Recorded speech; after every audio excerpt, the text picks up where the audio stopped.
Hello and welcome back to Shri. Recently मेरी एक client ने मुझसे एक बहुत इंटरेस्टिंग बात कही जो मुझे लगा कि मुझे आपके साथ शेयर करनी चाहिए। So yes, here I am back. I am doctor Namrata Sathe and you are watching another video on Shri. So yes, अब मैं इससे पहले कि मैं आपको बात बताऊं, मैं आपके लिए थोड़ा सा एक बैकग्राउंड क्रिएट कर देती हूँ। नाउ जिस क्लाइंट की मैं बात कर रही हूँ, she has enrolled in my 3 month program and सुबह 6 बजे का सेशन होता है उनका।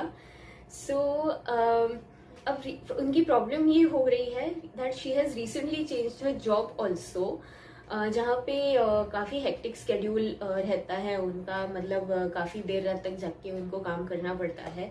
सो she is not able to wake up on time, she is not able to make it to the session. So पिछले हफ्ते जब हमारी बात हुई, so she was telling me कि हम लोग इसमें कुछ कर सकते हैं क्या, मतलब अगर हम लोग ब्रेक ले लें या फिर कुछ और कुछ सेटलमेंट हो सकता है अगर प्रोग्राम का, because I feel that I am over committed to fitness and that word, that over committed to fitness, that thing just struck me like anything. And उनसे तो चलो हमारी मतलब बात अलग हुई, but then I felt I was thinking about this over commitment to fitness and I was asking myself कि can a person be really over committed to health and fitness? मैंने बहुत सोचा and I reached the conclusion. The answer is no. You can never ever be overcommitted to your health or wellness. See, the reason is reason number one. एक तो we are conditioned to believe कि चाहे आपकी professional life हो या आपकी personally कुछ commitments हो, वी आर ऑलवेज एक्सपेक्टेड कि हम अपने आप को इग्नोर करें और अपनी कमिटमेंट्स पूरी करें। That is one expectation. और मतलब हमें लगता है कि वो करना अच्छी बात है कि अरे वो तो बीमार थे, इतने बीमार थे फिर भी वो काम पे आ गए, वो इतने बीमार थे लेकिन उनकी बिल्कुल हालत नहीं थी फिर भी उन्होंने उतना वो कमिटमेंट पूरा कर दिया, प्रेजेंटेशन पूरा कर दिया। या फिर हम लोग, उनकी तबीयत ठीक नहीं थी फिर भी she went to meet her friend और समथिंग। हम लोग हमेशा हेल्थ को इग्नोर करके दूसरों को प्रायोरिटाइज करना, इसको हम लोग अच्छा समझते हैं। I don't know why, but उसको अच्छा समझा जाता है। As a society we function like that. And the second reason is, अगर हम प्रोफेशनल लाइफ की बात करें तो द फियर, कहीं ना कहीं हमें ये फियर भी होता है कि if we fail to fulfil our commitments, if we fail to live up to the expectations, कहीं हमें प्रमोशन डिनाई ना किया जाए, शायद हमें इंक्रीमेंट नहीं मिलेगा या फिर हमारी ग्रोथ रुक जाएगी एंड व्हाट एल्स, ऐसा बहुत सारे चीज़ें होती हैं। सो ये एक बहुत कॉमन चीज़ है हमारे जनरेशन की लोगों में, यंगस्टर्स में, कि हम लोग हमारी हेल्थ को इग्नोर करके काम पे फोकस करते हैं, विच इज़ रॉन्ग। चलिए मान लीजिए कोई अगर अपने आप को फिटनेस फ्रीक बोलता भी है कि हाँ भाई हम लोगों को तो रेगुलरली हमको डाइट करने को चाहिए ही, हमें बिल्कुल वो नहीं चाहिए कि हम अनहेल्दी खाएं।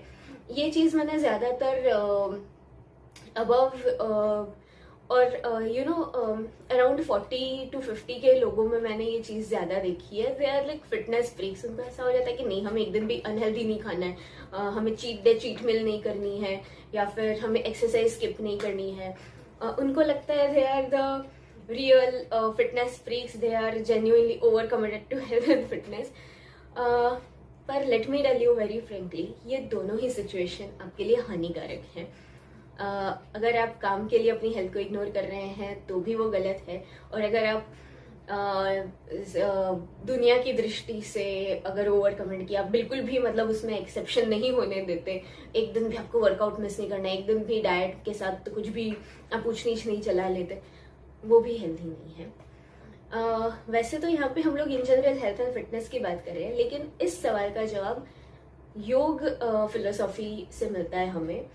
सो योग फिलोसॉफी के अनुसार व्यक्ति को नेचुरली, अगर आपको हेल्थ और फिटनेस चाहिए तो you need to be disciplined आपको एक होना चाहिए कि नहीं भाई, हमें अनहेल्दी हैबिट्स से दूर रहना है, हमें एक अच्छी लाइफस्टाइल डाइट फॉलो करना चाहिए, रेगुलरली एक एक्सरसाइज रेजिम फॉलो करना चाहिए। लेकिन साथ ही योग फिलॉसफी एक और बात कहती है, और वो ये है कि आप रिजिड मत रहिए। सी, हेल्थ को आप सिर्फ एक mere absence of disease मत समझिए, as WHO sums it up beautifully कि it is not mere absence of disease, it is complete physical, mental, emotional and spiritual जो एक बैलेंस होता है उसे हेल्थ कहा जाता है। तो एक आप बात समझिए कि हम लोग कितने ही स्ट्रांग हो जाएं, we can not overpower प्रकृति। ओके, दैट इज समथिंग जिसमें से सारी दुनिया बनी है। सो नेचुरली प्रकृति will always be more powerful than you, and वो हमेशा टाइम एंड अगेन हर एक कदम पे प्रकृति आपको ऑफ बैलेंस थ्रो करने की कोशिश करेगी।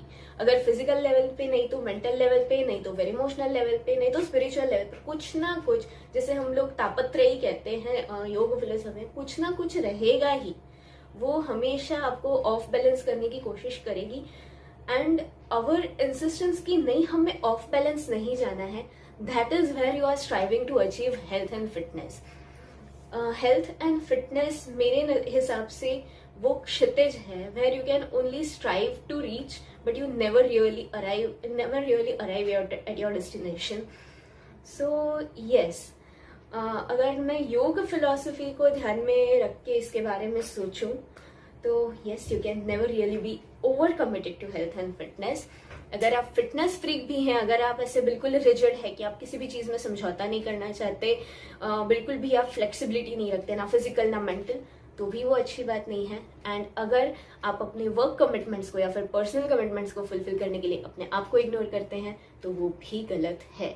You need to be disciplined but you need not be rigid, right? So yes, that was one of my conversations with one of my clients, और ऐसे ही मैं अपने एक्सपीरियंसेस आपके साथ शेयर करने की पूरी कोशिश करूंगी। और मैं चाहती हूँ कि इन सब से सीख लेके आप अपनी हेल्थ एंड फिटनेस, अपनी बॉडी को समझिए, आप इस यूनिवर्स की फंक्शनिंग को समझिए, एंड इन चीज़ों को समझ के, इनको ध्यान में रख के आप हेल्थ एंड फिटनेस को अचीव करने की कोशिश कीजिए। सो यस, ये था ना सिर्फ हमारा conversation but also the purpose जिसके लिए मैंने ये चैनल शुरू की है। So yes, that was it for today's video. I see you guys in the next video, and as I always say, keep prioritising your health. Hari Om.